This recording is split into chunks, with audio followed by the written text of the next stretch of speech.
बारबो Anne Frank का पुनर्जन्म थी। हम पिछली कड़ियों में जान चुके हैं कि बारबो को वो यादें थी जो एन फ्रैंक के अलावा किसी और को हो नहीं सकती थी।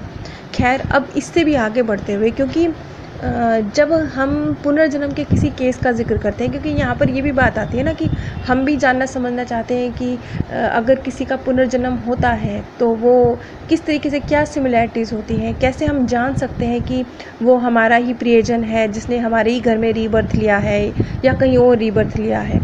तो इसी चीज़ को आगे बढ़ाते हुए आगे बारबो बताती हैं कि जैसे जैसे उनकी उम्र बढ़ने लगी, जब वो टीन एज में पहुंची, तो वो जो यादें थी वो फीकी पड़नी शुरू हो गई। और ये उनके लिए बहुत राहत देने वाली बात थी, क्योंकि ये हम सबको पता है कि एन फ्रैंक से जुड़ी हुई जो यादें थी वो कोई बहुत पॉजिटिव यादें नहीं थी। इसलिए उनसे जब पीछा छूटा तो बारबो ने राहत महसूस करी।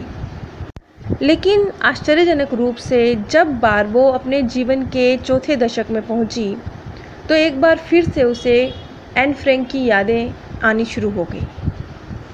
1996 में जब बारबो ने एक बुक लिखी जिसमें उसने एन फ्रैंक के केस का जिक्र किया, तो ये बुक बहुत फेमस हुई।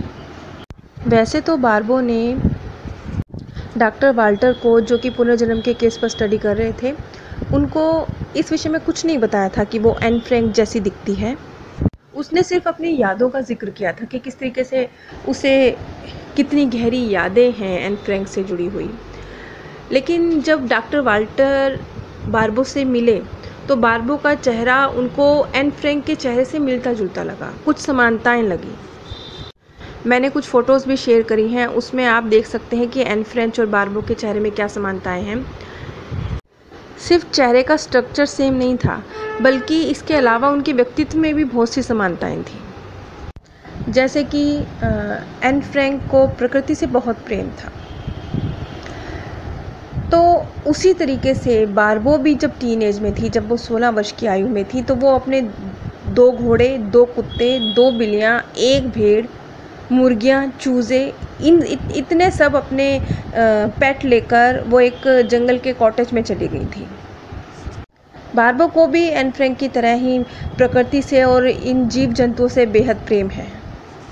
जिस तरीके से एन फ्रैंक एक छोटी सी उम्र में उसने अपने आप को एक जिम्मेवार व्यक्तित्व बना लिया था, उसे घुड़सवारी का बहुत शौक़ था, उसे घोड़ों से बहुत प्यार था, इसी तरीके से बारबो ने भी वो एक महिला पुलिसकर्मी के तौर पर उसने अपने कैरियर को आगे बढ़ाया था और 15 साल से भी ज़्यादा सालों तक उसने स्वीडन पुलिस में अपनी सेवाएं दी थी।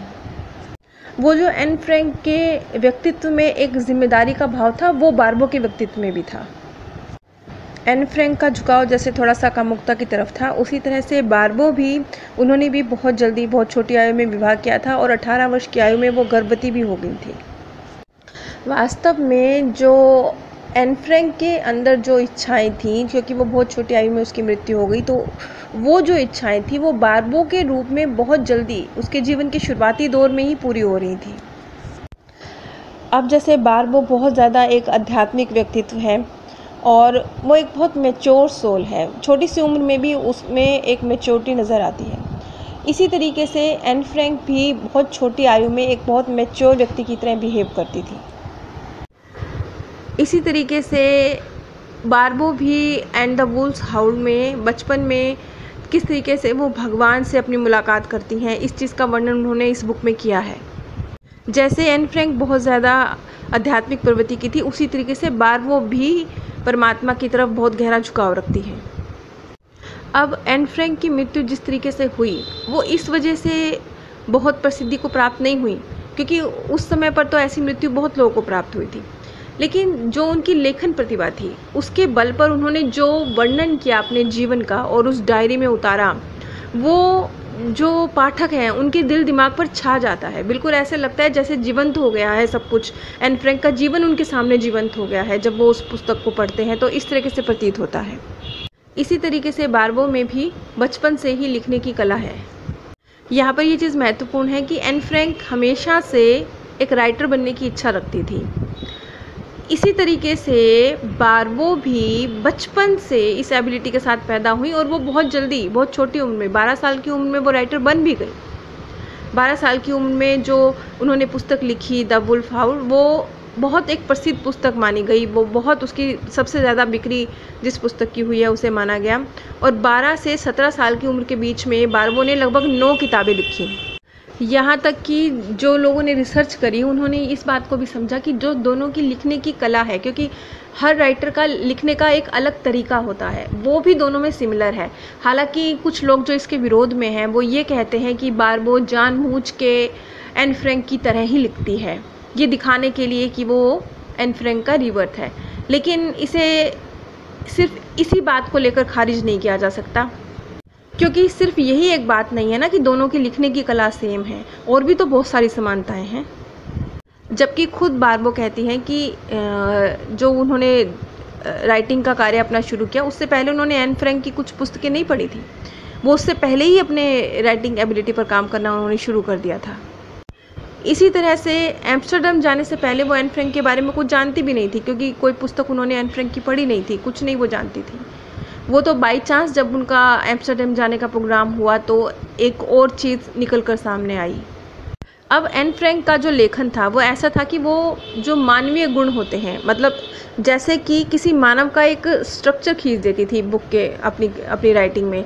पढ़ने वाले को ऐसा लगता था जैसे वो रूबरू हो रहे हैं उस करैक्टर से जिस करैक्टर का एन फ्रैंक जिक्र कर रही है। इसी तरह की क्वालिटी बारबो में भी है। जैसे कि एन फ्रैंक में एक जो उत्पीड़न उसे सहना पड़ा, जो पीड़ा उसे सहनी पड़ी, इसके बावजूद उसके अंदर एक इंसान के अंदर जो अच्छाई है उसी को डटोलने का एक भाव था। यही भाव बारबो के अंदर भी है। ये चीज़ उसकी पुस्तकों में नज़र आती है। एन फ्रैंक को जो कुछ सहना पड़ा इसलिए क्योंकि वो एक यहूदी थी, लेकिन बारबो के रूप में एन फ्रैंक ने ही एक ईसाई बनकर जन्म लिया। सोचिए, अगर सेकेंड वर्ल्ड वार के दौरान जो शासक थे, जो धर्म के नाम पर यहूदियों में और नाजियों में जो इतना वर्ल्ड वार चली, तो अगर वो ये बात जानते कि एक व्यक्ति अगर एक जीवन काल में यहूदी बनकर पैदा हो रहा है, दूसरे जीवन काल में वही व्यक्ति ईसाई बनकर पैदा हो रहा है, तो कम से कम धर्म के नाम पर इतना विनाश तो नहीं होता। अगली कड़ी में हम जिक्र करेंगे कि पुनर्जन्म के मुख्य पॉइंट क्या होते हैं और मुख्य आधार क्या होते हैं। शारीरिक समानताएं, पूर्व जन्म की प्रतिभाएं, पिछले जन्मों के डर और जो भौगोलिक स्मृतियां होती हैं वो किस तरीके से ट्रांसफ़र होती हैं। जैसे जैसे हम इस सीरीज़ में आगे बढ़ते जाएंगे हम खुद समझते जाएंगे कि किस तरीके से हम ये समझें कि कोई व्यक्ति अगर रीबर्थ ले रहा है तो उसमें क्या सिमिलैरिटीज़ हो सकती हैं, क्या उसमें एक बर्थ से दूसरे बर्थ में ट्रांसफ़र हो सकता है। नीचे डिस्क्रिप्शन बॉक्स में मैंने आप सभी के साथ अमेज़ॉन का लिंक शेयर किया है।